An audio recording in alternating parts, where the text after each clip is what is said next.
Bonjour Amaury. Bonjour, ça va? Tu es qui Amaury? Je suis un troubadour. C'est quoi un troubadour? Alors, quelqu'un qui bouge beaucoup, qui voyage beaucoup, qui profite de la vie. T'as un super beau t-shirt.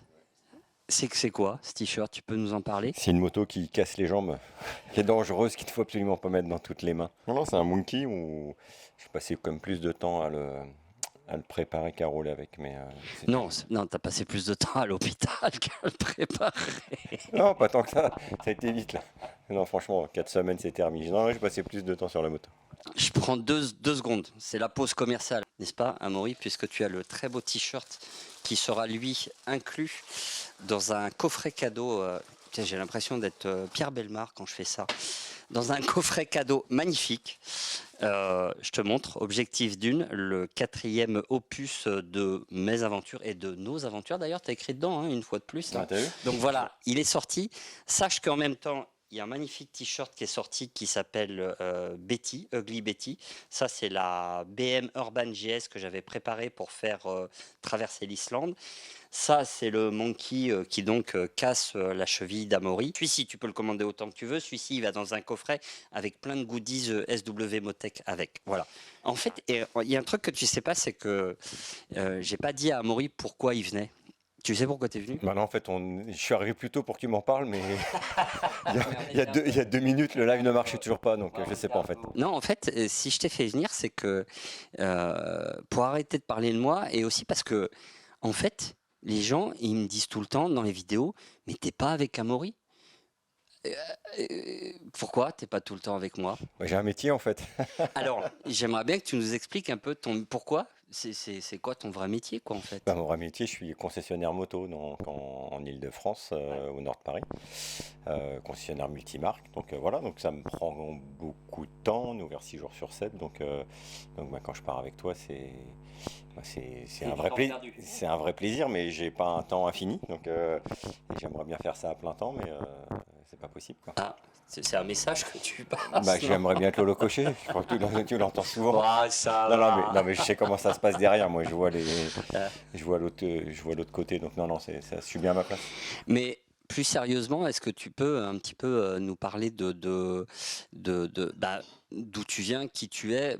Présente-toi un petit peu tes origines. Qu'est-ce qui t'a relié à un moment à la passion de la moto? On repart du tout début alors.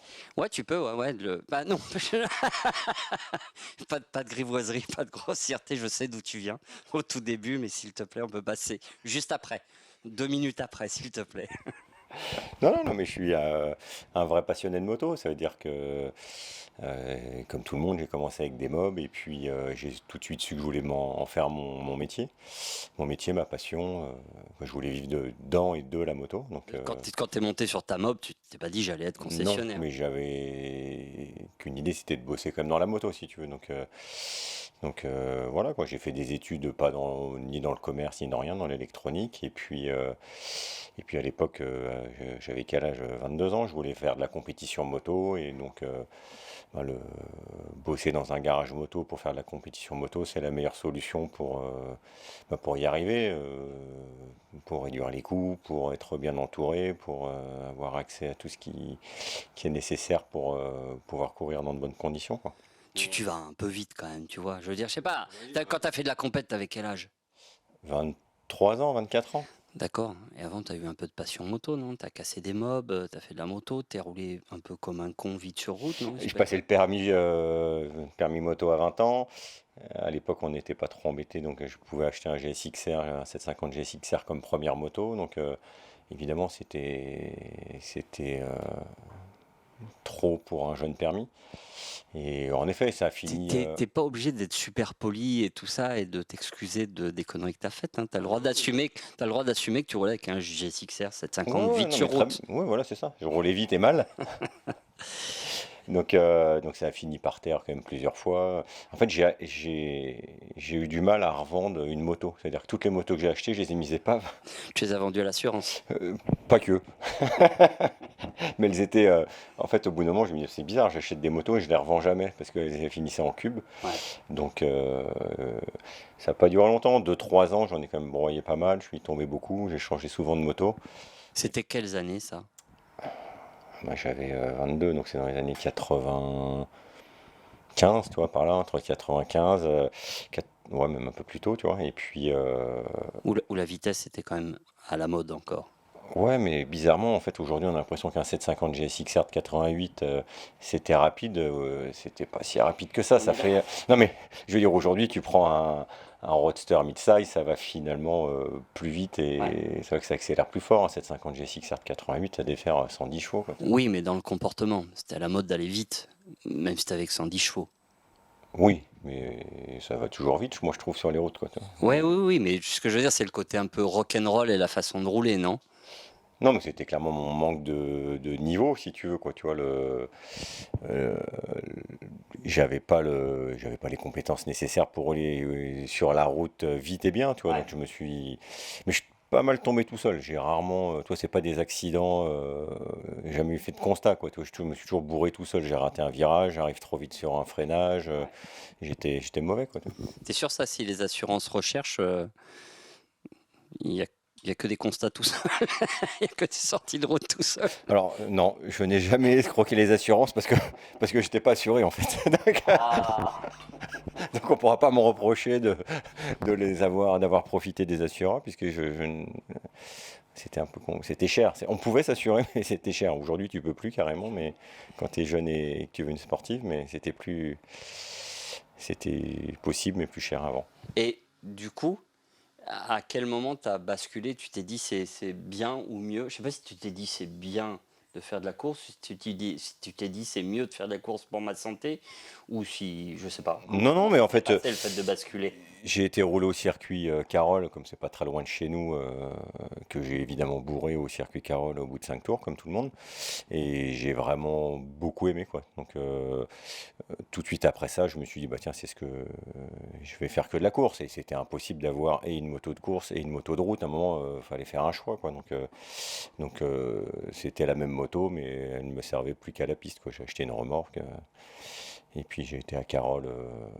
J'ai dû faire un stage avec Christophe Guyot à l'époque, toi, avec ma première moto. Ça devait être dans les années 96-17, tu vois. Et puis après, j'ai pris mes licences et depuis, j'en ai pris une tous les ans, quoi. Ok, d'accord, mais de là à passer à la compète et à se dire que tu as peut-être quelque chose à faire et à raconter dans la compète, il y a quand même une marge, quoi. Bah, non, non, mais non, franchement, tout de suite, je t'ai dit, j'ai roulé à Carole avec à l'époque, j'avais un 750 ZXR, je l'ai bourré, je l'ai réparé, je l'ai revendu, j'ai repris un ZX6. J'ai fait un stage avec Guyot et 3 mois après, j'étais engagé en promo sport, si tu veux. Donc mes premières courses de promo sport, non, vraiment, je venais de nulle part. À l'époque, les promos sport, c'était comme des motos très proches du stock. Ça serait sûrement plus compliqué aujourd'hui avec le niveau de performance des motos, si tu veux. Mais non, non, j'ai vraiment commencé par la compétition pour dire ma première licence, j'ai été inscrit au Mans, aux 24 heures du Mans. J'ai croisé un gars. J'ai croisé un gars qui présentait sa moto du Bol d'Or de l'année précédente, donc ça devait être le Bol d'Or 97. Moi j'ai eu ma licence, et j'avais tellement envie de faire les 24 heures du Mans, c'était mon rêve, je l'avais fait en spectateur, donc je voulais le faire en pilote. Et ce gars-là en fait me dit, bah écoute, j'ai un GSX-R 750, un SRAD à l'époque, si t'achètes la même moto, parce qu'il faut 2 motos pour faire les 24 heures, on le fait ensemble. J'avais peut-être 50 tours de piste derrière moi, ça s'arrêtait là, quoi. Aujourd'hui, c'est inenvisageable de faire ça. Mais en fait, ce qui est incroyable, c'est que c'était un gars qui habitait à côté de chez moi à l'époque, et on me dit, je le connaissais pas, hein, on me dit, bah tiens, il présente sa moto, comme tu peux présenter ta moto en fin de saison pour remercier les partenaires. Et donc je le rencontre à ce moment-là. Et puis donc je lui explique mon projet. Et tout de suite, il me dit ça. Donc, et j'avais même pas fait une course encore. Parce que j'avais fait un stage avec Christophe Guyot et 5 tours avant de me mettre par terre, T'es quoi. quand même gonflé d'appeler ça un projet, t'es le roi du bluff sur cette histoire. C'est pas un projet de dire à un mec que j'ai 50 tours de piste et je vais faire les 24 heures du Mans avec toi. Bah non, oui, mais j'ai dit c'est mon rêve. Maintenant, il m'a ouvert la porte, évidemment. Tu ne peux pas me l'ouvrir 2 fois. Donc, ben, j'ai racheté un SRAD tout de suite. C'est la seule moto neuve que j'ai eue de ma vie. Que t'as bourré tout de suite? Oui. Et du coup, comment on en arrive à être qualif? Comment on en arrive Et, à... et ben en fait, On a été s'entraîner très tôt, dès le mois de janvier, toi, au Mans, c'était gelé, donc c'était ma première clavicule, tu vois, donc au bout de 5 tours, comme d'hab, ça finit avec une clavicule pétée. Mais bon, ça va, le bol, le Mans, ça arrive un peu plus tard, tu vois, mois d'avril, donc j'ai continué à m'entraîner, et comme j'avais aucun niveau, que j'avais peut-être dû faire une course, si j'avais dû faire une course ou deux quand même de promo sport avant le Mans, il fallait à l'époque faire un temps qualificatif. C'est-à-dire que soit tu as un palmarès, je sais pas, tu as marqué des points dans un championnat et donc on va t'autoriser à prendre le départ. Soit il faut que tu vas au Mans, tu as 5 tours, ils te mettent un capteur et tu as 5 tours pour faire un chrono, on va dire, qualificatif, quoi, tu vois. Et en fait, à l'époque, j'étais pas capable de le faire tout seul, ce chrono-là. Donc en fait, mon pote, hein, qui s'appelait Franck Géblin, en fait, j'ai pris sa roue. Donc en fait, on s'est chauffé le matin, tu vois, et après j'ai été à l'orga, je dis, écoutez, ok, c'est maintenant. Donc il me dit, t'as 5 tours. Et en fait, j'ai pris sa roue. Et je me rappelle à l'époque, c'était pas les mêmes chronos qu'aujourd'hui, tu vois, le temps qualificatif, ça devait être 2 minutes 00. Aujourd'hui, ça roule en 1,35, mais bon, le circuit est un peu différent. Donc, il fallait faire 2,00 et tu étais qualifié. Ça correspondait à 115% de la pole de la course précédente, quoi. Et donc, j'ai pris sa roue et j'ai dû faire une 59,9 une fois sur les 5 tours. Toi, c'était bon. Toi, c'était mathématique. Si tu faisais un tour sous le temps imparti, t'avais le droit de participer t'avais le droit de participer au qualif des 24 heures du mois. Après, il fallait encore se qualifier. Mais en tout cas, j'avais mon ticket pour le faire, quoi. Et ça s'est passé comme ça, quoi. C'était pas un rôle simple pour lui, parce qu'il fallait pas qu'il roule trop vite pour pas te larguer, et en même temps, pas trop se traîner pour faire le chrono, quoi. Ça devait Ouais, être ouais, puis, chaud, quoi. ouais, c'était chaud. Puis aujourd'hui, on a tous des GPS embarqués ou des Alphano qui te donnent le chrono en live. Là, on n'avait rien. Ça veut dire quand tu roules un peu à l'aveugle, tu sais, t'as pas ton chrono, quoi. Tu vois, t'as le mec qui te panote, mais avec un tour de décalage. Quand tu vois ton panneau, c'est le tour d'avant, toi. Donc c'était, non, non, mais ça l'a fait. Donc j'aurais pas croisé ce gars-là. J'aurais fini par le faire, mais ça, là, ça a été improbable. Ça veut dire que Première année de licence, c'est ça, ouais. premier tour à Carole, Ouais. et première 24 heures du Mans, direct qualifié Ouais, d'ailleurs, ouais. du coup. Le pire, c'est que les courses de promo sport, je crois qu'il y en avait eu une ou deux avant les 24 heures du Mans, et j'étais pas qualifié. C'est-à-dire que je faisais les qualifs, mais je faisais pas la course. Parce que à l'époque, on était 120, il y avait 30 places, donc fallait rentrer dans les 30, tu vois. Et en fait, je faisais les repêchages du dimanche matin, mais je me rappelle que mes 2 premières courses de promo sport, j'ai regardé la course du Muret, quoi. Et puis après, 15 jours après, j'étais au Mans. C'était cool. Et t'as fait la course. Eh ben non, j'ai pas fait la course. Parce qu'en fait, le, je pensais pas que je pourrais me qualifier. C'est-à-dire que si tu viens à 3 pilotes et que tu fais pas 115% du temps du premier, on te laisse pas prendre le départ. Donc j'avais fait quatrième pilote. Et finalement, en tant que quatrième pilote, j'avais fait le chrono nécessaire. Mais t'avais déclaré avant que t'étais quatrième Ouais, c'est pilote, ça. donc Et voilà. j'aurais pu prendre la course, mais il aurait fallu, entre guillemets, virer le troisième donc c'était compliqué. Et puis évidemment, quand tu es à 114%, aucun autre team va, va te prendre tu vois. Parce que c'est ce qui se passe quand tu finis les qualifs, il y a toujours des gars qui ont des galères, qui se blessent ou qui sont pas qualifs dans d'autres teams, et puis le quatrième pilote d'un team va rouler, se retrouve titulaire dans un autre. C'est assez fréquent, mais là c'était trop tôt. Mais c'est pas grave, ça m'a permis de mettre le pied à l'étrier, et puis voilà, Du quoi. coup, t'as fait ta première course. T'as fait 2 courses de promo, comme un Pouchny à l'arrière, en repêchage et tout ça. T'as pas eu confiance, t'as fait quatrième pilote, t'as pas roulé. Ouais. Et du coup, après, t'as fait que des saisons, tu t'es enquillé des saisons de vitesse régulièrement derrière, non? Ouais, ouais, mais après j'ai fait. Moi, c'était l'endurance qui me plaisait. Donc, si tu veux, je faisais de la vitesse pour progresser. Me faire un nom, c'est un grand mot, mais me faire un nom pour pouvoir être recruté par des teams d'endurance. Et puis Arrêter de payer, c'est ça que tu veux dire? Ouais, non, au début tu payes. Non, mais déjà, au début, même quand tu payes, on veut pas de toi quand tu vas pas assez vite. Quand tu arrives à un certain niveau, en fait, moins t'es bon, plus tu payes, tu vois ce que je veux dire. Et puis à un moment, il y a la bascule, mais le. C'est encourageant pour les mecs qui payent très cher. Ah bah, Non, mais je veux dire, aujourd'hui, tu veux faire les 24 heures du Mans, t'as 20 000, tu trouves un team, tu vois ce que je veux Ouais, dire. Donc, c'était pas les mêmes prix, mais c'était dans les mêmes proportions à l'époque. Si t'étais un gland, tu payais cher. ouais. Euh, et puis, accessoirement, ils priaient que tu te qualifies pas, comme ça, t'avais payé, et puis c'est les autres qui roulaient, quoi, tu vois. Bon business, ça. Ouais, ouais, il y a quelques teams, je ne les balancerai pas, mais il y a quelques teams dont c'est la spécialité, quoi, tu vois. Ouais. Ouais. Et du coup, après, t'as enquillé quelques saisons de vitesse, quoi. Ouais, c'est ça. Il m'a fallu 2 ans pour grimper. Dès la troisième année, ça va, je roulais top 10 en promo sport. Donc à partir de ces années-là, j'ai d'abord monté mon team d'endurance parce que j'avais envie de rouler avec des potes. Euh, Mais tu dis ça comme, je sais pas, comme on va faire une balade le dimanche à moto, on monte pas son team d'endurance comme ça, quoi. Ça se fait pas comme ça, quoi. Ah, je sais pas, j'ai vu une vidéo auto la semaine dernière. Si, ça marche.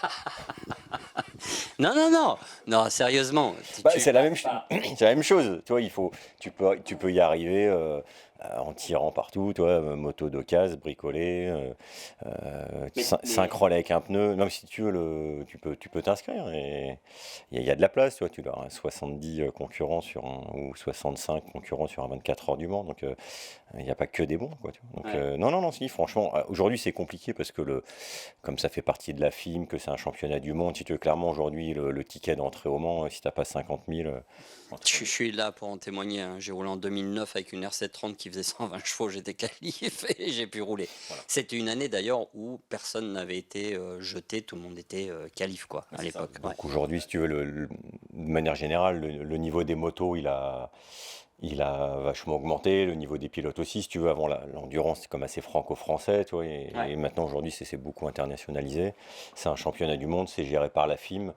Donc voilà, la FIM, c'est un business, donc ils font payer cher aujourd'hui pour faire les 24 heures du Mans, il faut payer cher l'inscription. Il y a beaucoup de choses à imposer. Le système des réservoirs rapides, nous, les premières endurances, on remplissait au bidon, hein. Enfin, peut-être les 2 premières années après, on est passé au van Zénith, mais aujourd'hui, il y a un système de vanne d'essence qui est imposé. Il y a énormément de choses Hmm. imposées qui fait que les coûts ont énormément augmenté. Les pneumatiques, c'est pareil. Le niveau de la compétition a augmenté. Donc aujourd'hui, c'est plus compliqué, plus cher, plus difficile. Mais à l'époque, dans les années 2000, je me rappelle qu'avec 3 000 euros, on arrivait à payer les pneus, l'essence, on l'amenait, on se débrouillait. Et puis avec des motos d'occasion, ça fonctionnait. Tu vois. Ouais. Aujourd'hui, airbag obligatoire, c'est 2 combinaisons à 1 500. Les casques FIM, c'est deux casques à 1 000 balles. À l'époque, Ouais. tu roulais avec des casques chinois, ça passait, quoi. Et donc, quand tu montes ton team, à cette époque-là, t'es quoi? T'es mécano ou t'as déjà... Je bosse pour une casse moto, dans une casse moto. Donc, t'es employé Je à suis cette employé, ouais, époque-là. ouais, je suis Ah ouais. employé. Je fais tout, là. Je démonte des motos, je vends des pièces. Et donc, donc, je peux récupérer déjà des pièces détachées. J'ai accès à toutes les motos accidentées. C'était accessoirement, hein, c'est comme ça que je suis arrivé dans le milieu de la moto. C'était pour pouvoir y faire de la compétition, donc ça a fonctionné. J'ai accès aux sponsors, même si on est une casse, on vend des pneus, on vend du matériel. Donc, les gens m'aident, entre guillemets, quoi. Ouais. Donc ça me permet clairement de faire de l'endurance. On est 3 potes, chacun met un billet et puis ça couvre les frais, si tu veux, quoi. Donc, Ouais. mais c'était accessible, si tu veux, quoi, tu vois. Un petit peu comme toi, quand tu veux faire les 23h60, tu n'as pas besoin Ouais, ouais, bien sûr. tu vois, Ouais. c'est pas beaucoup moins cher les 23h60. Il faut acheter une moto ou deux, il faut des pneus. Alors finalement, à part les pneus et l'essence, mais quelque part, toi, tu Ouais, peux c'est te la faire même organisation, c'est la c'est même ça. organisation. Je Ah veux ouais. dire, il faut des gens pour cuisiner, il faut toi, tu veux dire, à la limite, vous êtes encore plus de pilotes. Nous, on était que 3, vous êtes Ouais. 5 ou Et 6. finalement, Il faut l'arrivée. loger tout le monde, Ouais. etc. Donc voilà, on partageait les frais à 3. Et puis j'ai fait 2 saisons comme ça. Et tu fais un peu de résultats à l'époque? Je me rappelle plus, mais on devait faire, je sais pas, 15-20e peut-être, toi. Ouais, ça devait. Parce qu'en endurance, si tu veux, même si tu pars dernier, si tu fais 24 heures sans encombre, tu rentres normalement dans le top 15, quoi. Ouais. Donc on a peut-être dû faire des places comme ça, quelques chutes. J'étais avec un pote Loric, qui se bourrait tout le temps, qui ruinait les motos. Donc ça, c'est les années 2002-2003, peut-être, quelque chose comme ça, peut-être un peu avant. Et évidemment, j'ai progressé. Et puis à partir de ces années-là, on m'a embauché, on va dire ça comme ça, quoi. Ça veut dire que j'ai été recruté par différents teams, comme je commençais à performer Ouais. en vitesse, en endurance, voilà. Donc je faisais partie des gens qu'on je payais plus, quoi. J'ai jamais gagné d'argent, on m'a jamais payé pour courir, j'avais pas le niveau, hein, de Et toute au façon. niveau des résultats? La meilleure année que j'ai faite, je sais plus, c'est dans les années 2004, 5, 6 par là, on a fait cinquième au Mans, sixième à Spa, septième au Bol, quelque chose comme ça, quoi. Je sais pas si c'est dans le bon ordre, mais Ouais, quand c'était même. ça. Ouais, au général, ouais. Ouais, ouais. Donc on a fini quatrième du championnat du monde. Et donc il y avait une prime qui était importante, qui aurait permis au team de gagner un peu d'argent, et en fait, ils nous l'ont jamais donné, quoi. Pourquoi? Ils avaient créé un championnat parallèle. En fait, il existait un championnat du monde. Ils avaient créé un championnat parallèle qui était sur 3 Qui courses, lui donc le donnait Mans, de la le Bol. prime, voilà. Voilà. Ouais, Et en fait, ils se sont fait attaquer parce qu'ils n'avaient pas le droit de créer un championnat parallèle. d'accord, Donc, bref, leur façon c'était de ne pas payer les primes. Donc, super. c'est génial. À partir de ces années-là, en tout cas, c'était parti. Et puis, c'était assez facile. On m'appelait. J'avais presque le choix de la moto, tu vois. Et du coup, toi, dans ta vie, tu arrives à faire le tri entre ce que tu veux faire sur le plan pro et sur ce que tu veux faire sur le plan pilote?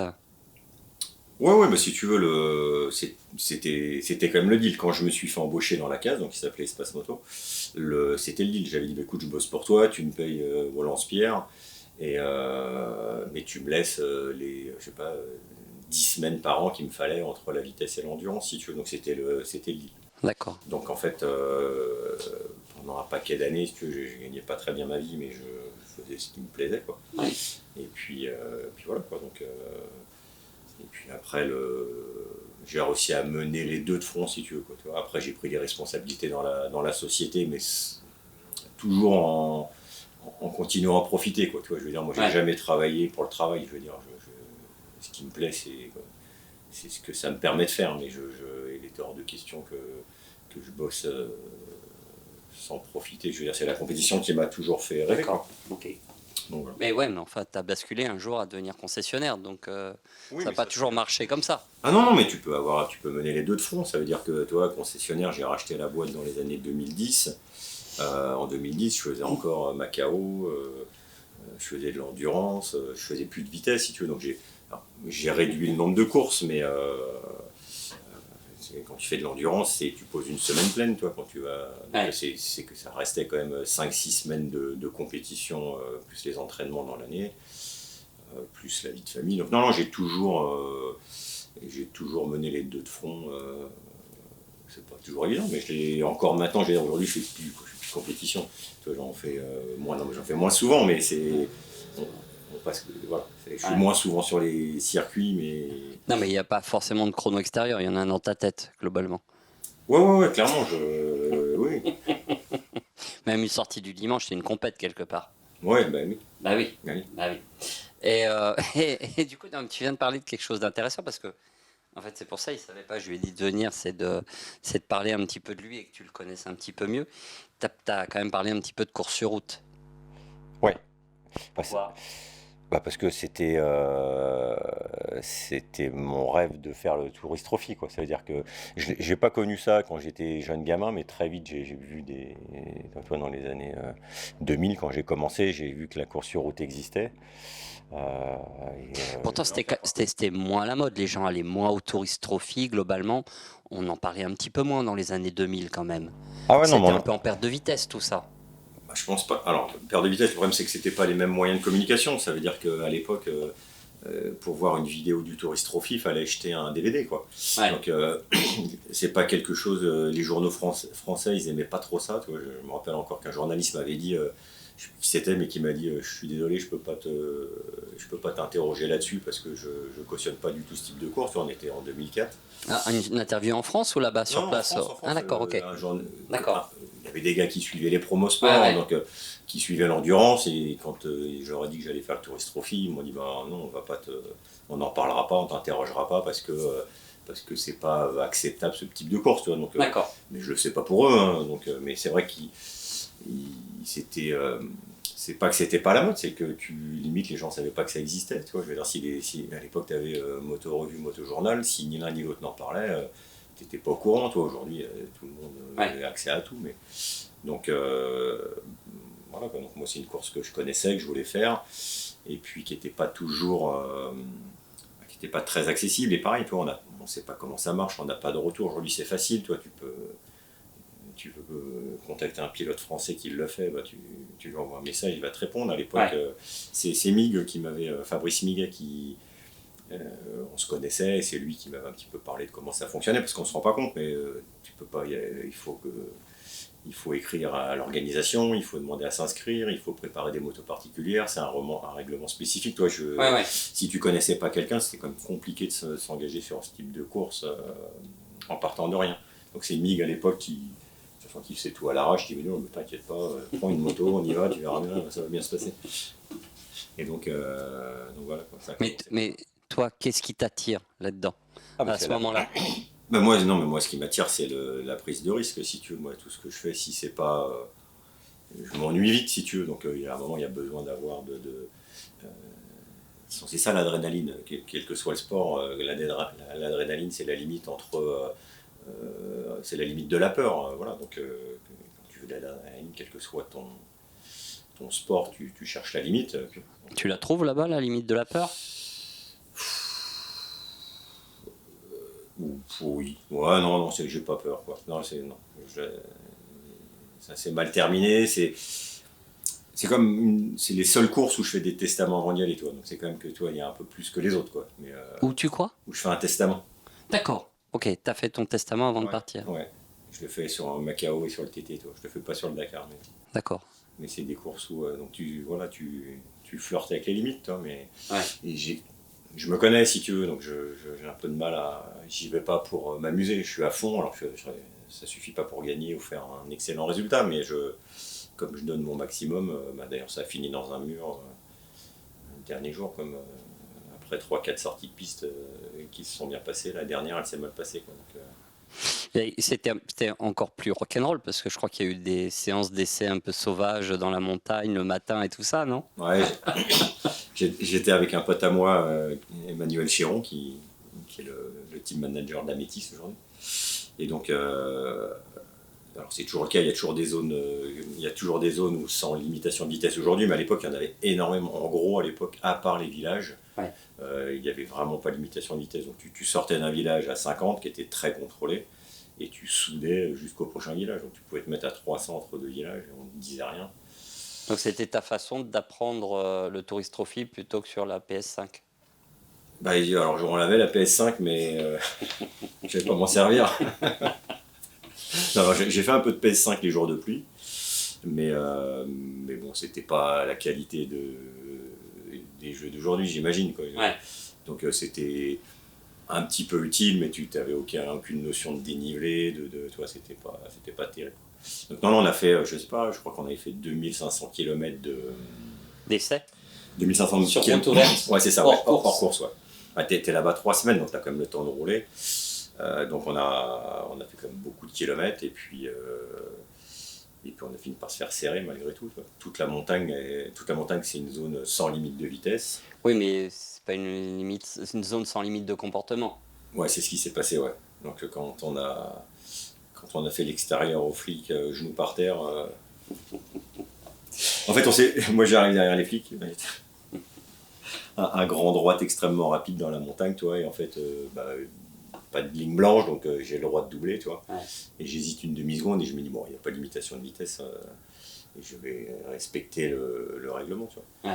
Donc quand je les ai doublés à fond, et sur le chemin du retour, en fait, on faisait dans le sens de la course à fond, évidemment, pour apprendre le tracé, et on revenait super gentiment. C'est des sections, toi, pendant 5 km, 5 km à fond, tu reviens, jusqu'à ce que tu aies mémorisé chaque virage. Et sur le retour, ils nous ont topé les deux, et c'est mal passé, quoi. Ils voulaient nous enlever la licence. Évidemment, les motos de course, il n'y a pas de phare, il n'y a pas de plaque, il n'y a pas de rien. Mais c'est là où, malgré tout, tu ne peux que constater que l'époque a changé. C'est inenvisageable aujourd'hui, ne serait-ce que par responsabilité, par peur, par responsabilité aussi, qu'un pilote aille se dire, moi je vais aller m'entraîner à fond pendant les jours où il n'y a pas de course, le matin, très tôt et tout ça, quoi. Aujourd'hui, tout a changé, quoi. Bon, à l'époque, j'ai vu personne d'autre que nous, quoi. Donc, ça a peut-être déjà changé. C'est con, on s'est pas croisés, parce que moi, je me suis fait serrer avec un 400 FZR aussi. Parce que j'ai entendu évidemment toutes les histoires de Joey Dunlop qui allait s'entraîner à 5h du matin dans la pénombre. Donc toutes ces histoires qu'on les connaissait. Donc nous, on n'allait pas s'entraîner à la pénombre parce qu'on n'avait pas de phare. Mais clairement, on n'a jamais croisé d'autres pilotes que nous sur le tracé à s'entraîner, quoi. Mais du coup, tu parles pas de peur, même pas d'appréhension, rien. T'as pas trouvé ce que t'allais chercher là-bas?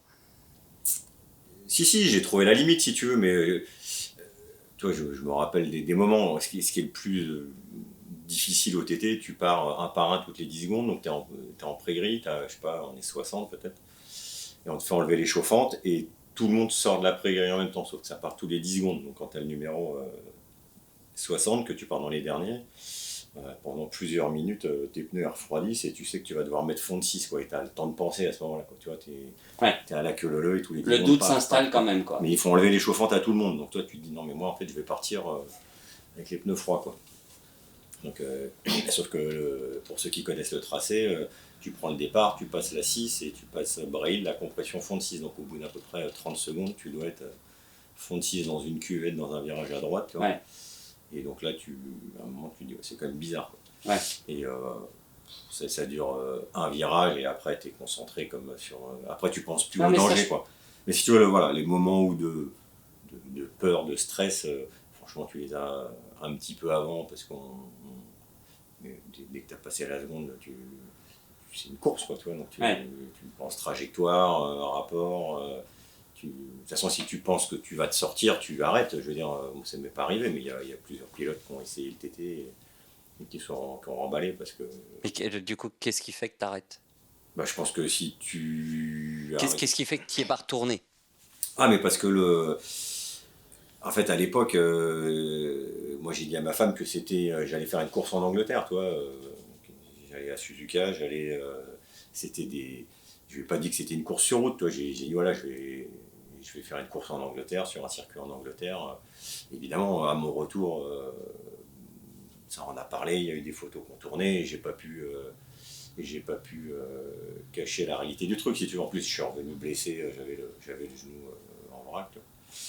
Donc voilà, c'était une course. C'était un one shot. Ouais, c'était un one shot. Tu le savais à l'avance. Ouais, c'était. Et puis j'y serais retourné, ça aurait été compliqué. Il faut avoir l'esprit libre, si tu veux, toi. Aller sur une course avec la pression de la famille. J'avais des gamins à l'époque, quoi, tu vois. Donc, je les ai toujours, hein, mais, Ils étaient jeunes. Ils étaient jeunes, donc quelque part, tu vois, faut des courses, faut vraiment avoir l'esprit libre, quoi. Enfin, tu dis ça, tu fais suivre ça de Macao quand même.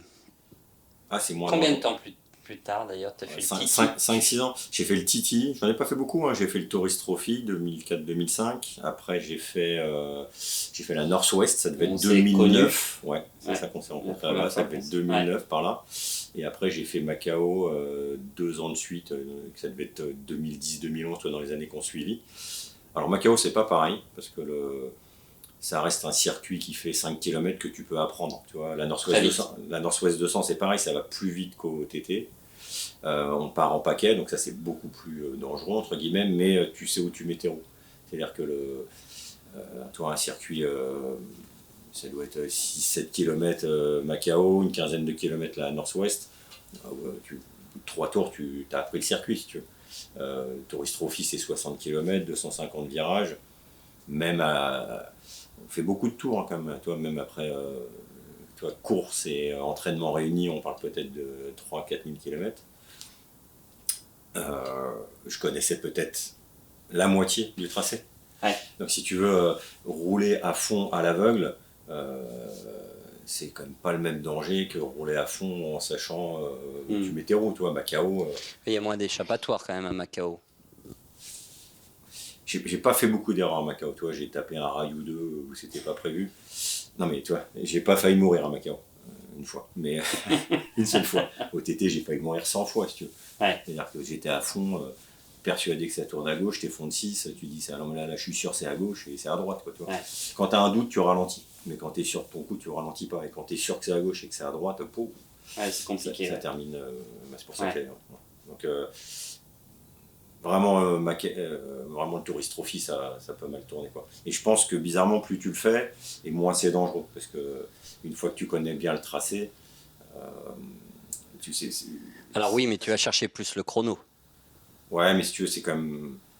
Sur les portions que je connaissais bien, je me mettais jamais en danger, tu vois, parce que tu as tes repères de freinage. Ouais. C'est toujours pareil, tu prends le départ, ton cerveau il est vierge à ce moment-là, donc franchement, les 20-30 premiers virages, tu les connais par cœur, tu sais exactement sur quel rapport il faut passer, tu connais les points de corde, tu connais les points de passage, donc toi tu peux enregistrer. Il n'y a pas de raison de se mettre en danger, tu roules pas comme sur un circuit, tu freines pas, t'as un peu de marche, tu vois. Le freinage, c'est pas même que sur un circuit, c'est quand même plus poulet. Donc t'as quand même un peu de marge. Par contre, après arrive un moment où tu finis par mélanger toutes les choses, et puis c'est vraiment ces portions-là qui sont très dangereuses. Et après, sur la fin, la montagne, t'as de la visibilité, donc tu peux tu sais pas toujours où ça va, mais comme tu as un peu de visibilité, qu'il y a moins de végétation, tu vois ce qui t'arrive, quoi. Alors que quand tu es en centre-ville, les virages, ils te sautent à la gueule, quoi. Ça te manque? Je viens tous les jours au boulot en bécane. Ça y ressemble. On a commencé par dire que je trouvais que ça roulait toujours vite, ça va. J'ai ma dose d'adrénaline quotidienne. Ouais, alors quand même, je te vois poster un petit peu chaque année un petit résumé de Macao sur ton Facebook, une petite vidéo. Mais tout manque, ça veut dire que tu vois, je fais quand même beaucoup d'enduro maintenant, je me consacre au Dakar, c'est beaucoup de temps de préparation, de roulage, mais je peux pas tout faire, mais je rentre on est jeudi. Lundi, j'étais sur le circuit de Kialami en Afrique du Sud, tester des pneus, tu vois. Il y avait longtemps que j'avais pas fait de piste. Ouais. Et j'ai toujours un petit coup de guidon qui va bien, tu vois. Je me suis tapé la bourre avec des gars comme Bertrand Stey, qui est un ancien champion Superbike. Donc voilà. Donc du coup, j'ai pu prendre sa roue, on s'est tapé un peu la bourre. Quand vous êtes entre vieux là, hein. Ne te fais pas non plus trop Ouais, mais d'illusions. on s'est fait doubler par personne. Ça veut dire que. Il y avait des mauvais. Écoute, en tout cas, on était les deux seuls à. Tout le monde voulait prendre notre roue, et on s'est tapé la bourre que tous les deux, quoi. Donc non, donc ça m'a redonné envie de faire de la vitesse, mais à un moment faire des choix. Donc toi, en 2010, je faisais encore beaucoup d'endurance, championnat du monde d'endurance, tu vois, à la fin, c'était Suzuka, le Qatar, le Mans, le Bol. Tu vois, c'est des semaines de course à chaque fois, donc tu peux pas être pilote de tout, donc voilà, un gars comme Miguel, il faisait que de la course sur route. Moi, j'ai fait les deux en même temps, un peu de vitesse, un peu de course sur route, mais Ouais, tu dis tu peux pas être pilote de tout. Il y avait cette espèce de mythe d'avoir accompli une espèce de grand chelem de la moto, d'avoir fait les plus beaux circuits, d'avoir peut-être fait des podiums en endurance, et puis d'aller goûter un peu au Tourist Trophy. Il y a quand même un peu ce mythe-là qui a traîné un peu parmi les pilotes à un moment, d'essayer de goûter, de toucher à tout malgré tout. oui, mais parce que alors, c'est pas juste pour le faire. Tu vois ce que je veux dire? Tu as besoin de tout tester. Toi, tu vas me dire, mais pourquoi tu fais de l'enduro sur le Tarn? Voilà, faire le Dakar, moi j'ai envie de savoir ce que ça donne, ce que ça fait. C'était pas juste le faire pour le faire, j'y prenais vraiment du plaisir. Si j'avais eu plus d'argent, j'aurais tout fait tout le temps, quoi, tu vois. Je veux dire, c'est qu'une question de pognon. Je veux dire, quand tu es pilote pro, si tu peux te faire de la vitesse, le Dakar et puis de la course sur route, si tu as le temps et l'argent de le faire, je me serais pas privé de le faire. C'est que fallait faire des choix. L'endurance, si tu veux, comme j'avais un niveau relativement bon, toi, normalement je faisais top 10 à chaque fois, si on cassait pas ou si on tombait pas. Donc j'avais des guidons intéressants et puis ça me coûtait zéro. Je veux dire, quand on te dit, quand on t'appelle pour dire viens faire Suzuka, et que tu payes même pas ta licence, bah t'y vas et c'est des semaines qu'il te faut, plus les entraînements avec le team. Et je veux dire, mon patron était cool, il m'a laissé mes semaines, ma femme aussi, mais au bout d'un moment, je pouvais pas partir non plus 15 semaines par an faire des courses. Maintenant, ton patron est moins sympa. C'est toi? Non, il est plutôt sympa. Non, mais il accepterait peut-être pas que tu fasses une saison complète d'endurance. Non, non, mais c'est sûr que si j'avais un de mes employés aujourd'hui qui viendrait me voir avec les conditions que j'ai imposées à l'époque, je suis pas sûr de les accepter, quoi. Mais encore une fois, j'ai pas, voilà, je me suis fait embaucher dans cette société-là en présentant mon projet Ouais. et ça a été le deal dès le début jusqu'à ce que je rachète la boîte, on n'est jamais revenu dessus. Donc, ouais. Qu'est-ce qui fait que gentiment on glisse les gens te connaissent peut-être. Alors je sais pas d'ailleurs s'ils te connaissent plus à travers le voyage ou à travers l'off-road, les Dakar, j'en sais rien. Mais qu'est-ce qui fait que en étant plutôt orienté piste, vitesse, chrono, à un moment on commence à voyager et, euh, et à déraper entre guillemets hein, sur le Dakar. Bon, le Dakar, c'est comme beaucoup un rêve de gosse, tu vois. Non mais t'as pas commencé par là. Non, mais si tu veux, alors c'est comme par là que j'ai connu la moto, si tu veux. C'est-à-dire que quand j'étais gamin, genre une dizaine d'années, il y avait les prologues qui avaient lieu à Cergy-Pontoise, à Saint-Ouen-le-Mône, où j'ai mon magasin, ou à 500 mètres de mon magasin aujourd'hui. Euh, Mon père m'emmenait voir le Dakar, lui, il était plus là pour les voitures, et finalement, c'est les motos qui m'ont impressionné à l'époque, si tu veux. Ouais. Donc j'étais un téléspectateur assidu du Dakar de l'époque, si tu veux, ça m'intéressait. Donc voilà. Donc je savais que je ferais. Je le savais que je le ferais. Toi, c'était pas que un projet. Tu vois, même quand je faisais de la vitesse, toi, je m'étais dit dans les années 2000. 10, 12 par là, j'ai arrêté la vitesse, j'ai acheté une enduro qui avait fait un rallye, je sais plus lequel, que j'avais retapé, que j'avais préparé pour faire du rallye raid, et à l'époque on m'a rappelé pour aller faire du championnat du monde Donc d'endurance. ça t'a éloigné de ça, ouais. J'ai revendu la bécane, je me suis dit bon, c'est pas encore le moment, tu vois, je vais pas refuser un petit championnat du monde d'endurance gratos, tu vois. Ouais. Donc, mais voilà, donc tu vois, déjà dans ces années-là, je m'étais dit ouais, j'arrête la vitesse, je me mets à l'enduro, puis finalement ça m'a repris 50 plus, et en 2018, là, j'ai pas arrêté la vitesse m'a arrêté. J'allais plus assez vite. Mon téléphone sonnait plus du tout. Mais je savais que le Dakar, t'as pas besoin d'avoir 20 ans et d'avoir une vitesse folle, tu vois, c'est pas le même projet. Ouais. Tu sais très bien que le rallye raid, il y a 15 mecs, 20 mecs qui vont très vite et après on est des vrais amateurs, quoi. Les fameux poireaux, voilà, c'est une expression qui vient de là-bas. Donc je voulais le faire en poireau, c'est pour ça que je voulais le faire en mal moto. Si tu veux, je savais que je le ferais, mais je savais que je pouvais le faire à 50 ans, à 60 ans. Je veux dire, tu vas pas faire les 24 heures du mois à 60 ans, c'est trop tard. Tu peux faire ton premier Dakar à 50 ans, ça doit pas, c'est faisable. Et ton intérêt pour le voyage, c'est quoi l'idée derrière tous ces chronos, ces risques, d'aller se balader nez au vent et de commencer à lever un peu la tête pour regarder si c'est beau autour? Non, mais tu sais, moi je suis un peu teubé, j'aime vraiment la moto, ça veut dire que non, mais tu vois, je me dis, vu de l'extérieur, le gars il travaille dans un magasin de moto, il fait de la moto, le week-end il fait de la moto, et j'ai pas d'autres. Toi, les gens me disent, tu fais du sport, tu cours, maintenant j'aime pas courir, je On veux pas sait que tu es courir. un grand amateur d'art aussi, tu adores les peintres, les gens qui dessinent, la sculpture, tout ça. J'adore ça. Ouais. Et du coup, Non, non, donc voilà, donc j'aime tellement la moto qu'en fait j'aime rouler, toi, rouler pour rouler, c'est un plaisir. Ouais. Et j'aime beaucoup l'Afrique aussi, tu vois. Donc, je vais te dire en quelle année j'y suis allé la première fois, peut-être 2005. J'ai été voir l'arrivée du Dakar à Dakar. Tu vois, en- À moto, t'y allais? Non, la Non. première fois j'y suis allé en avion. J'avais loué des quads et on avait fait une balade en quad et on était à l'arrivée, on était au Lac Rose à l'arrivée du Dakar, donc 2005. D'accord. Et pour dire à l'époque, je me rappelle, il y avait AMV faisait un concours pour faire gagner une place à un pilote au Dakar. Évidemment, à l'époque, je pensais pas que ça serait truqué. Je pensais que j'avais toutes mes chances. J'ai fait un dossier comme ça. Évidemment, c'était complètement truqué. Ah merde. Bah ouais. Le pilote qu'ils ont pris, c'était un top pilote. D'accord, Ouais. ok. Bon, Mais bref. ils ont vachement de chance, ces mecs-là. Ouais. Donc, tu vois, déjà à l'époque, je voulais essayer de gagner une place pour être pilote AMV sur le Dakar. Donc, j'ai vu l'arrivée du Dakar, j'ai découvert l'Afrique à l'époque, et puis voilà, j'ai adoré c'est le Sénégal, donc j'ai adoré le pays. Et très rapidement, je me suis dit, non, mais ok, si je peux pas faire le Dakar pour l'instant que je faisais de la vitesse, je vais y aller en balade. Donc, rapidement, j'ai monté un projet pour aller, tu vois, dès 2009, j'ai pris une moto, moto. Je suis parti avec ma femme et on a fait Maroc, Mauritanie, Sénégal, Mali. Là, on a été jusqu'au Mali, on a été à Bamako, on a été même au sud de Bamako.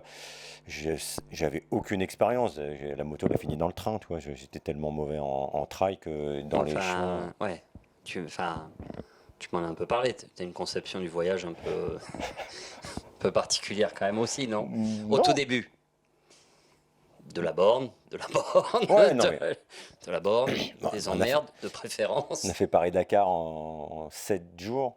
Paris-Dakar en 7 jours, c'était mon premier road trip, tu vois. Donc, Tu voulais voir personne, tu voulais pas t'arrêter, tu voulais pas mais non, mais je viens discuter. de la vitesse, tu vois. Ça veut dire qu'on a traversé la Mauritanie quand ça roule, quoi, tu vois. Ouais. Et donc, on roulait à 170, 180, si tu veux. C'était le. Non, mais la conception, voilà, j'avais que des années de vitesse derrière moi. Je roulais en Ouais. sportif sur la route. Moi, j'avais une BM, une 1200 GS à l'époque, ça marche, hein. Je veux dire, c'est pas un super trail, mais Ouais. c'est très polyvalent, ça marche. Et donc, ouais, j'avoue qu'on en était vite arrivé à Dakar, quoi. En même temps, j'avais 3 semaines pour faire l'aller-retour Paris, Bamako, Bamako-Paris. Donc, il fallait quand même mettre du charbon Ouais. quand on pouvait, quoi. Donc, ouais, ouais, c'était. Et puis voilà, quoi. Donc, c'était parti. Et après, j'ai pas voyagé qu'à moto, hein. J'ai aussi fait avec des camping-cars, avec mes gamins. Donc, mais c'est ça qui m'a donné le goût du voyage. Donc là, ça faisait beaucoup de la course sur route, de la course de vitesse, Ouais. tu vois, des road trips. Donc, je pouvais pas tout faire, quoi. Et du coup, derrière ton premier Dakar, c'est quand tu as eu fait le tour du voyage. Non, non, mais je t'ai dit, c'est pour 2000, 2018, je commence l'enduro. Quand est-ce qu'on était en Namibie tous les deux? Ça devait être ces années-là, non? Ouais, ça doit être ça parce que 2019, je crois, on fait le Dakar on va en Mauritanie jusqu'à Chinguetti avec les Ouais, Transalpes. donc Donc toi, ça doit être 2018, 2018. on doit être. Donc, et je sais pas si tu te rappelles, on arrive en Namibie et moi je n'ai jamais roulé dans les chemins. C'est vrai, je témoigne. Ça veut dire qu'en fait je perds l'avant dans tous les virages, je me tanque, je suis dans. Tu vois, je maîtrise pas le gravillon, je n'avais jamais conduit debout de ma vie. C'est la Ouais. première fois de ma vie que je roule debout. Tu vois, si tu veux, pour moi, pour dire à l'époque, je comprenais pas le concept du casque cross. Je dis, mais pourquoi tous ces cons ils roulent pas avec un intégral, avec une visière plutôt que de mettre un casque avec un masque. Tu vois, j'avais pas Ouais. compris qu'en fait tu suffoques avec un Tu intégral. respires un peu Voilà. mieux, ouais. Mais tu vois, c'était des choses comme ça. Et donc, 2018, on fait ça. Très rapidement, je fais un stage au Maroc avec un gars qui s'appelle Jean Broussy, qui a fait, je sais pas, 25 fois ou 30 fois le Dakar. Ouais. Donc, je fais un stage de pilotage avec Jean Broussy et des potes. Évidemment, je bourre la moto. Mais au bout de 3 heures, j'avais jeté la moto, j'avais percé le carter d'alternateur. T'es content, Jean. En plus, il est pas soigneux comme garçon. Non, c'est un gars très facile. Il aime bien quand tu bourres ses motos. Il m'a défoncé. Allez chez Jean, hein, mais respectez le matos. Non, C'est non, un mais peu- ouais. Et donc, voilà, il m'a donné Les clés, un les petit clés. peu Puis en plus, pour- on roulait sur les pistes du Dakar. Au Maroc, à Agadir, on a dû faire une semaine avec des 450 KTM au Maroc. Donc, j'étais sûr que j'étais sûr que je le ferais. On y retournait ensemble, si tu te rappelles, faire Ouais. un stage de roadbook carrément. Ouais. Parce que on avait De fait un stage de navigation. pilotage, mais j'avais pas fait de nav. Ouais. Et donc, on y retournait tous les deux. On a passé 3-4 jours à prendre des cours de nav. Ouais. Et donc, ça, je sais plus quand c'était, ça doit être 2018 ou ouais, peut-être début 2019. Et tout de suite après, je me suis inscrit à mon premier rallye raid qui était le Merzouga Rally. Donc, voilà, c'était le début. Là, tu fais pas comme en vitesse, tu fais pas les 24 heures du Mans direct, tu fais pas le Dakar direct, là, tu prends les choses dans l'ordre un peu à un moment. Bah déjà, tu pouvait pas. Le Dakar, c'est comme les 24 heures du Mans. Il faut montrer patte blanche, il n'y a pas de temps chrono. Il y a des courses qualifiantes. C'est ça, il y a des courses qualifiantes. Donc, il fallait terminer Merzouga sans trop d'encombre pour être qualifiable. Ouais. Et je l'ai terminé avec beaucoup d'encombre. J'ai ruiné la moto, elle a pris à moitié feu. Et j'ai fini. Heureusement que c'était une course que de jour, j'avais plus de phare, plus de carénage. Alors, franchement, j'ai tout défoncé. Donc, j'étais clairement pas prêt pour faire le Dakar. C'est un gros budget le Dakar, et le Dakar, quand tu as une galère, tu es hors course. Tu vois, c'est Ouais. pas, tu repars pas le lendemain. Donc, quand tu y vas, il faut être sûr de pouvoir repartir, quoi. Donc, je me suis inscrit sur l'Africa Eco Race, qui est finalement aussi dur, mais on te laisse repartir tous les matins. Tu sais que si tu as une galère, tu vas pouvoir continuer à progresser. Tu vois. Le problème du Dakar à l'époque, c'est que tu arrives, jour 1, tu as une grosse galère, hors course, tu rentres à la maison, tu progresseras pas. Non, mais bon, c'est aussi ce qui fait. Oui, la course. non, mais je suis ravi que le Dakar soit extrêmement difficile. Donc voilà, j'ai fait l'Africa Eco Race et j'ai appris énormément parce que la course elle est aussi dure quelque part. Quoi, toi, tu fais 450 bornes tous les jours, il y a moins de liaison, mais la partie roulante roadbook elle est largement aussi dure sur un Africa. Donc moi, j'ai beaucoup appris et l'année d'après j'ai fait le Dakar. Donc, voilà. Et là, tu as switché en mode course sur le Dakar. Ouais. Bah, sur l'Africa déjà, parce que j'avais gagné les Malmoto. Ouais. Donc en fait sur l'Africa, j'étais vraiment pas parti pour ça.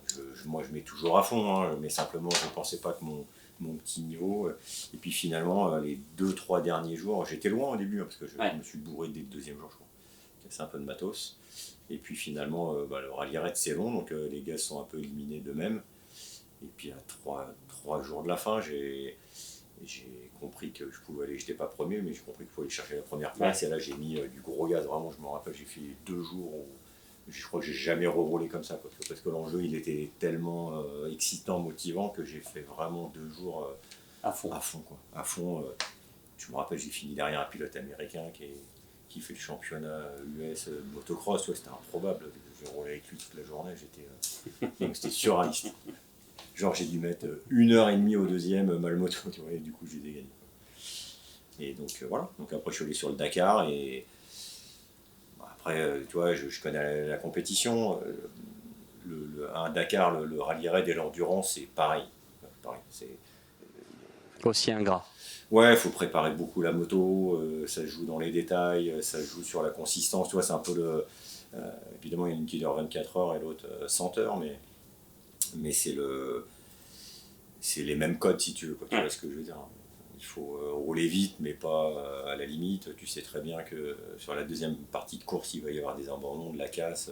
C'est vraiment le même schéma, si tu veux. Donc j'avais tellement d'expérience des courses de 24 heures qu'en appliquant ça en rallye raid, c'était assez efficace. Quoi. Qu'est-ce qui te pousse vers un 3e Dakar après être revenu quand même à l'Africa Eco Race? Non, mais le dernier, je l'ai fini en hélicoptère au bout de 4 jours, tu vois, je suis un peu vert. Ouais. C'est pas la blessure qui me fâche, c'est de. Je veux dire, ça coûte le même prix. Que tu fasses 1 jour, 4 jours ou les 2 semaines, ça t'a coûté le même prix. Donc, je suis un peu fâché de m'être blessé bêtement, tu vois, sur un demi-seconde d'inattention, ou quoi, pas d'inattention, mais de mauvais choix. J'ai voulu doubler un quad au pire endroit, par agacement, que j'aurais pu le laisser partir ou attendre un meilleur endroit. Donc, je suis resté un peu sur ma faim, si tu veux. Donc, et moi, j'ai besoin de difficultés, tu vois. Alors, je ne vais pas dire que l'Africa Eco Race, c'est pas si difficile, mais toi, quand sur un Africa, au top, au général, je peux faire 6 ou 7. Et puis, je trouve que c'est pas juste, ouais, c'est pas des places que je mérite. Donc, je préfère aller dans la cour des grands, et puis je préfère. Ouais, enfin, après, maintenant, rentrer dans les 100 sélectionnés pour faire un Dakar, c'est ça? C'est une centaine maintenant? Alors, c'est ce qui était prévu, on est 140 finalement, quoi, je crois. Ouais. C'est 140, pas 6, il faut déjà la mériter, sa place, d'être sur le départ quand même. Ouais, mais si tu veux, je pense que même si je me suis blessé dès le 4e jour, j'étais inquiet, hein, clairement. Je pense que s'ils avaient pris que 100 pilotes, je suis pas sûr que j'aurais eu ma place. Mais là, 140. Tu pensais que sur un fait de course comme ça, ils auraient pu juger que c'était entre guillemets trop dangereux? Alors peut-être pas dangereux, mais je me dis, ils n'ont pas besoin de moi. Ça veut dire qu'à un moment, quand si tu as 100 places et que tu as 150 demandes, qu'est-ce que je leur apporte? Tu vois ce que je veux dire? Je suis pas. Toi, je suis quelqu'un de lambda, si tu veux. Donc, je me suis dit, en plus, je me suis blessé. Je sais que toi, Macao, si tu te mets trop de chute, à un moment, tu es blacklisté. Quoi, tu vois, Tu vois, Guy Martin, il n'avait plus le droit de rouler à Macao. C'est pas lui qui voulait plus, c'est Macao qui voulait plus de lui parce que il avait peur qu'il finisse dans un rail. C'est pas une bonne publicité. Donc, j'étais assez inquiet. Puis finalement, non, j'ai été sélectionné. Et je suis ravi d'être. Quoi, donc, mais ouais, c'est. Tu vois, je dis toujours, t'as l'Africa Eco Race et t'as le Dakar, mais tu peux faire le Mans et le Bol, t'es pas obligé de faire que les 24 heures du Mans toute ta vie et ne pas aller voir ce qui se passe au Bol d'Or, tu vois. c'est pas le même terrain de jeu, c'est pas le même endroit, c'est deux courses très similaires, mais c'est à la même date. Cette année, on roule en même temps, donc tu peux pas faire les deux, mais si elles étaient pas en même temps, je pense que je serais capable de faire les deux. Ouais. D'ailleurs, je roule au Maroc au mois d'avril. Je fais la Morocco Desert Challenge au mois d'avril. 9 jours. C'est comme un gros morceau. Ouais. Et là, c'est au Maroc. Et donc, toi, tu peux en faire plusieurs. J'ai pas l'état d'âme de passer de l'une à l'autre. Toi, je vois que c'est assez clivant. Toi, Ouais, c'est chiant. C'est un peu chiant, toi. Mais c'est comme les marques de moto, tu sais. Au lieu de dire Honda, ils disent les rouges, au lieu de dire Kawa, ils disent les verts. Bien sûr. Tu as le droit d'aimer deux marques de moto, tu as le droit d'aimer Moi, j'ai aucun état d'âme à passer d'Africa au Dakar. Il s'annonce comment d'ailleurs? J'ai cru comprendre que. Là, vraiment, tout le monde a l'air de dire que c'est le. Comme chaque année. Comme chaque année. Mais. Après, apparemment. Comme chaque année. Alors, oui, ce que tu peux voir, c'est sur le nombre de jours. Ça veut dire que. Un Dakar, en gros, c'est 9-10 000 km avec plus de la moitié de spécial. Mais plus de la moitié de liaison, surtout. Ouais. Mais sauf que, tu vois, par exemple, l'année dernière, c'est ce qui s'est. Là, il fait le même nombre de kilomètres que l'année dernière. Cette année, on va faire 8000, je crois, 8000 km. Ouais. Donc, c'est exactement le même nombre de kilomètres que l'année dernière, sauf que l'année dernière, ils les ont fait sur 15 spéciales et là, on les fait sur 12. Ouais. Donc, du coup, ça veut dire plus de roulage. Moins de temps de récupération. Donc c'est ce qui risque d'être plus dur. Il y a quelqu'un qui m'a envoyé un tableau Excel là, qui est génial. Tu as tous les Dakar depuis 60, les conneries, 18, je ne connais pas exactement, mais avec le nombre de kilomètres, le nombre de spéciales et donc le pourcentage de spéciales dans la course. D'accord. Et contrairement à ce qu'on croit, on a toujours l'impression qu'il faisait 3 fois plus de kilomètres avant, en fait non, c'est très très régulier. C'est toujours entre 8 et 10. Il y a 2-3 exceptions, ils ont été jusqu'au Cap où ils ont fait le double, mais moi, à part les mais il n'y avait pas de difficulté dans les spéciales, il fallait rouler à fond. Quoi. C'est ça, les gars ont détesté, globalement, c'était à fond toute la journée. Ouais. Donc en gros, depuis toujours, c'est 8-10 000 km, 5 000 de spéciales, on va dire la moitié de spéciales. Voilà, et c'est les mêmes proportions chaque année. Ce qui change, c'est le temps qu'on te laisse pour le faire. Toi, les anciens Dakar, tu avais 3 semaines. Donc évidemment, les motos, elles étaient beaucoup plus difficiles. Il n'y avait pas. À l'époque, c'était très dur parce que tu roulais moins vite. Le matériel tombait en panne. Tu étais très autonome. Plus secoué quand même. Et puis la chute, elle pouvait être mortelle parce que ma jambe cassée il y a 20 ans, il faut sûr que tu te relèves. Parce que si personne vient te chercher, il y a un moment. Donc ce qui était très très dur avant, mais tu vois, voilà, les kilométrages et les proportions de spéciales sont équivalentes depuis toujours. Simplement, ce qui se faisait en 3 semaines, ça se fait en 12 jours, mais c'est cohérent. Les motos sont plus performantes, on va plus vite. Donc finalement, on passe pas plus de temps sur la piste, mais on fait autant de bornes que depuis toujours, quoi. Pas la moitié. Donc là, tu vas chercher un Dakar où tu vas te faire plaisir et finir. Ouais. Je peux pas me promener si tu veux, tu vois, mais il n'y a pas besoin de ralentir 10%, tu vois, je veux dire 2% c'est bien, tu vois. Je sais pas, sur un circuit ça fait 100 secondes, 1 minute 40 le Mans, tu vois. Tu ralentis de 2%, ça te donne 2 secondes de plus. Tu vois. Et c'est plus du tout le même rythme. Ouais, c'est clair. Si demain tu as fait la qualif en une 42 et je te dis roule une 44 régule, tu vas me dire maintenant je vais me faire chier pendant 24 heures, ça va être long. Et on parle de 2%. Donc, même du bord de piste, ça va se voir. Oui, non, mais c'est un monde en fait, quoi, tu vois, 2%, c'est entre un amateur et un pro, quoi. Donc cette année, je vais le faire, évidemment, je vais pas me promener, je suis incapable, sinon j'y vais pas, tu vois, si c'est pour... c'est facile de finir un Dakar, tu prends une moto neuve, tu roules cool toute la journée. Tu fais de la borne. Tu vois, tu restes constant, voilà, c'est ça. Ce qu'on fait ensemble, on peut en tirer 20 000 km en tombant une fois sans faire les cons. Oui. Plusieurs fois sans les cons, mais la chute que tu vois pas venir, on en a fait une en 20 000. Si tu fais un Dakar dans ces conditions-là... Mais même sur... c'est presque difficile de le dire, quoi. Même sur un Africa, moi, j'ai pas souffert de façon incroyable, quoi. Sur l'Africa Corée, j'ai roulé, j'ai fait mes journées, et puis voilà, quoi. Je trouvais ça... Et sur ce qu'on a fait sur l'Africa Corée, c'est plus dur que de rouler de façon constante sur un Dakar avec un rythme faible. Parce que nous, ce qui s'est passé, c'est que on donne beaucoup d'énergie quand on aide les gens, les journées sont plus longues que nécessaire, et ce qu'on voit pas quand on filme pas, c'est qu'on mettait quand même du charbon Entre deux, il fallait un entre peu deux. Je veux dire, remonter. on Ouais. roulait Ah, pas toute la journée, on allait très vite, puis très ouais. lentement ou arrêter, mais Ouais. et quand on allait vite, quoi. Tu vois. Ouais. Ouais, il y avait toujours la pression de pas terminer à la nuit et de sortir de la spéciale, malgré le fait qu'on ait aidé beaucoup de gens. Voilà, finir à Dakar, c'est avec une moto neuve. Je pense que si moi je voulais à tout prix finir à Dakar, ça me semblerait pas impossible. Mais encore une fois, c'est comme l'endurance. Finir les 24 heures du Mans, t'es pas à l'abri d'une casse moteur. Mais si tu roules à 3 secondes de tes chronos, a priori, tu vas pas te mettre à plat ventre dans un virage. Il peut t'arriver plein d'autres choses. Mais en tout cas, finir un 24 heures du Mans avec une moto neuve et fiable, en roulant à 3 secondes de ses chronos, tu as toutes les chances d'y arriver. Oui, mais du coup, avec cet esprit-là, Oui. c'est quoi la suite? Où est-ce que tu vas trouver, te réaliser si tu as malgré tout besoin de rouler, de te mettre un petit peu, on va dire entre guillemets, en tension et de ressentir ça? Et c'est bon, tu as fait, Moi, je vais t'as refaire fait de la le tour du vitesse. profil. Sur circuit? Ouais. C'est nul. Non, c'est bien. Non, j'ai été roulé, je te dis.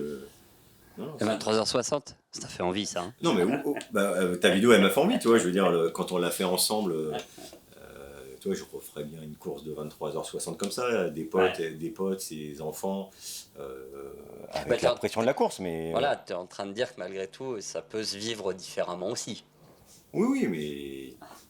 Non, mais je sortirai jamais de la compétition, tu vois ce que je veux dire. D'accord. Tu vois, des fois, tu entends souvent des pilotes qui te disent bon, allez, je prends ma retraite. Moi, tu m'as jamais entendu dire je prends ma retraite, tu vois ce que je veux dire. Tant que je vais pouvoir rouler, si à 80 ans je peux faire de la vitesse et qu'il y a un championnat du vieux con, je vais le gagner, quoi, tu vois. Donc, non, mais ça s'arrêtera jamais. Ouais. Ça s'arrêtera quand je pourrai plus, mais c'est pas moi qui. J'ai aucune intention de m'arrêter. Je pense que du coup, vous le connaissez un peu mieux. Mais on parle vachement de. Alors, je suis loin de connaître tous les concessionnaires, mais j'en ai connu quelques-uns. Hein. Un mec comme Robert Doron, qui ont toujours beaucoup aimé être engagé à la fois dans le commerce, dans leur affaire et dans le business, et aussi dans la course. Euh, Toi, tu la vis comment ta vie pro, justement? Parce que les gens, ils viennent te voir, ils te voient au magasin, derrière un comptoir, c'est plus la même, là. Je sais pas l'image que je renvoie à l'écran, mais je veux dire, je suis toujours moi-même, quoi. Tu vois ce que je veux dire? Je joue jamais un rôle, tu vois. Je suis. Oui, mais ton fait, enfin, parce il fait le timide comme ça, parce que, alors, moi, je vais le dire parce qu'on me pose toujours la question, il fait quoi? Il dit, ouais, je suis concessionnaire. Tu as quand même une concession Honda, tu as Kawasaki comme marque, tu as Suzuki, tu as le groupe Piaggio, tu as KTM, tu as un Maxxis. Voilà, et c'est quand même pas rien à tracter et à emmener tout ça. Ouais, bah c'est 50 personnes, mais c'est venu crescendo, tu vois, on a été 3, 5, 10, etc. Euh, mais finalement, c'est un peu comme être team manager d'une équipe, tu vois, ça reste de la compétition. Je veux dire, le business, il faut être le meilleur, on essaye d'être le meilleur, tu n'y Ouais. arrives pas toujours, mais un business, ça se gère un peu comme la vitesse, tu vois, c'est des prises de risques, c'est gérer du monde, gérer plein de choses en même temps. Essayer de pas trop se sortir quand même. Ouais, c'est ça, non, mais c'est un peu le même état d'esprit, tu vois ce que je veux dire, quand tu fais de la course ou quand tu gères une société qui fonctionne bien, Ouais.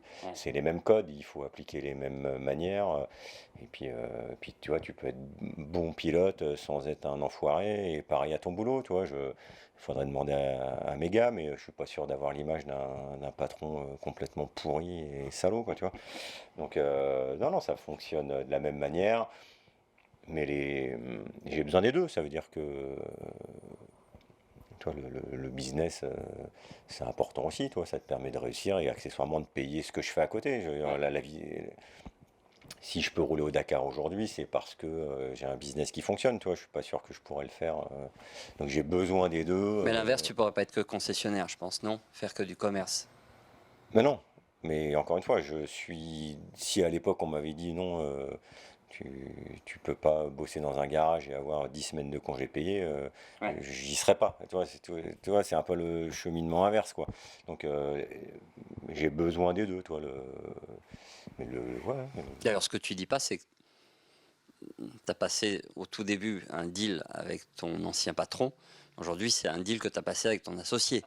évidemment, s'il n'y avait pas Olivier, avec... Pour vous répartir aussi, Ouais, mais voilà. voilà, avec Olivier, on a de la chance, tu vois, ça fait...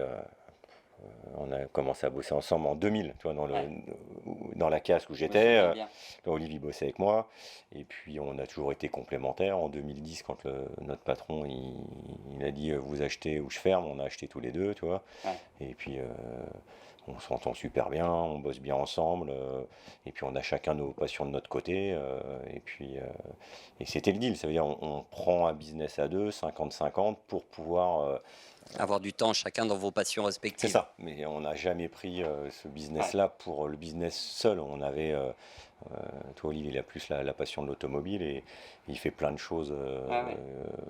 qui lui plaisent. Et donc voilà, il prend du temps, moi je le prends différemment, ça se voit un peu plus parce que avec toi c'est diffusé, mais ouais, clairement si on n'a pas une association comme celle-là, ça fonctionne pas, quoi. Ouais, il y a un contrat moral qui est intéressant quand même derrière. Ouais, ouais. Ouais, ouais, mais c'est pour ça tu sais, on travaille à 5 mètres l'un de l'autre, hein.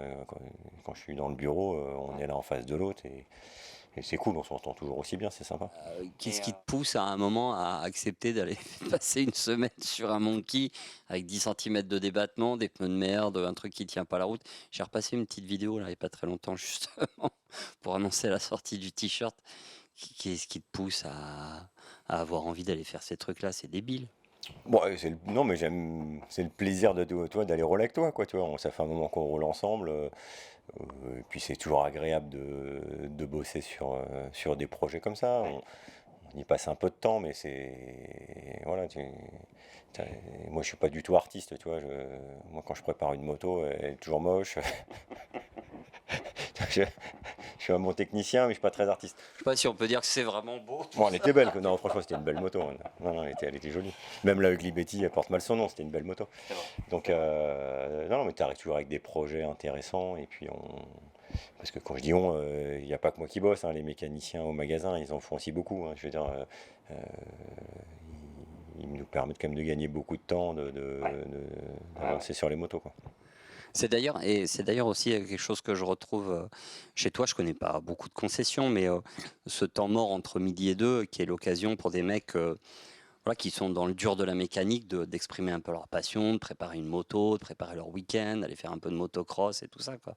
C'est aussi des choses qu'on retrouve dans ta concession qui sont intéressantes, où il y a de la passion qui s'exprime. C'est vrai que le midi, on bosse tous ensemble. Moi, je prête mes bécanes à qui les veut, tu vois. Mais c'est un espèce d'équilibre, tu vois. Les mécaniciens, c'est pas un taf facile. Je suis pas toujours facile. C'est quand même moi qui les gère principalement avec Cédric. Donc, il faut quand même que je leur laisse de l'oxygène. Et puis, on partage un peu la même passion, tu vois. Aujourd'hui, ça tourne beaucoup autour du tout-terrain, puisque j'ai des mécanos qui sont plus branchés tout-terrain que piste. Mais Ouais. tu vois, il me file un coup de main sur mes bécanes, il bricole sur les leurs. Tu vois, ce week-end, il y a le Téléthon à Méru, tu vois, c'est une Ouais. course qui se font partout, les courses au profit du Téléthon, tu vois. Et donc là, les mécanos, ils préparent leur bécane, je leur en prête. Je vais peut-être y aller avec ma 450 Rallye Une bonne idée pour encore. aller faire les cons, quoi. Tu Très bien. vois. Ouais. Je vais juste te montrer ça. C'est comme l'année dernière. C'est ce qu'on appelle un golden ticket. Voilà, et je vais en glisser quelques-uns, soit dans le coffret cadeau dont je t'ai parlé, soit dans les livres objectifs d'une que je viens de sortir. Et je vais faire aussi un tout petit jeu concours. Il y aura 5 coffrets cadeaux à gagner si, à travers le jeu concours sur Facebook et Instagram, tu es choisi par le plus grand des hasards. J'en glisserai aussi dans le livre Objectif d'une et dans le coffret. Si tu as gagné un coffret, tu ne vas pas regagner le même coffret. Je t'offrirai autre chose dans le coffret. Je ne t'offrirai pas ce t-shirt-là, je t'offrirai celui-là. Donc voilà. En fait, pour moi, l'idée, c'était, bah voilà quoi, que quand vous me croisez, vous passez votre temps à me demander où il est Amaury, qu'est-ce qu'il fait, pourquoi il n'est pas là, quand est-ce qu'il fait une vidéo, Amaury. Moi, je fais pas de vidéo, moi. En fait, j'étais pas du tout au courant qu'on avait parlé de ça, quoi, de ça, de Mais je moi, tout sais, ça. mais je sais. Je pensais, bon, bref. Non, mais je pense que c'est bien aussi, quoi. Je pense que les gens connaissent pas forcément ton passé de vitesse, connaissent pas forcément ton passé à travers la course sur route, ta passion pour le voyage et tout ça, quoi. Voilà. on a failli faire vraiment chambre à part. C'est-à-dire que je devais aller éventuellement faire l'Africa Eco Race. Je ne te dirai pas comment, ni avec qui, ni quoi. Parce que ça va peut-être se faire l'année prochaine. Et voilà, Amaury devait aller faire le Dakar et moi retourner faire l'Africa Eco Race, ce qui ne sera pas le cas. Donc, comme je serai chez moi, je prendrai le temps de suivre Amaury tous les soirs. C'est toi qui La, m'appelles. la dernière fois, on avait fonctionné comme ça. Ouais, J'essaye de te faire un petit compte rendu tous les soirs. ouais, Il y a l'orga s'occupe des photos, donc et puis voilà, j'essaierai voilà, de prendre un petit peu de temps tous les soirs pour donner des nouvelles, quoi. voilà. Cash, hein, pas, tu me racontes pas, les sponsors, tout ça, on s'en fout, quoi. Donc, j'en parle pas J'ai trop, bien ouais. roulé, j'étais content. Je m'en C'est pas moi qui ai parlé de mon livre les 5 premières minutes, s'il vous plaît. Donc, Non, non, mais tu me parles cash, quoi. J'ai roulé comme une merde. Je me suis fait emmerder. Enfin, tu vois, ouais. tu me dis, voilà, si Non, mais vous, ouais. si vous voulez connaître des vraies choses sur le Dakar, voilà, on va essayer de le suivre à distance. Voilà, comme ça, vous aurez des news. On suivra Amaury sur le Dakar. C'était pour que tu saches enfin qui est Amaury Baratin. Ciao, merci de votre patience. Ciao, merci. Les lives merdeux, c'est ma marque de fabrique, c'est Amaury qui le dit. Bonne soirée. J'en ai toujours pas fait un qui marche. Merci mec.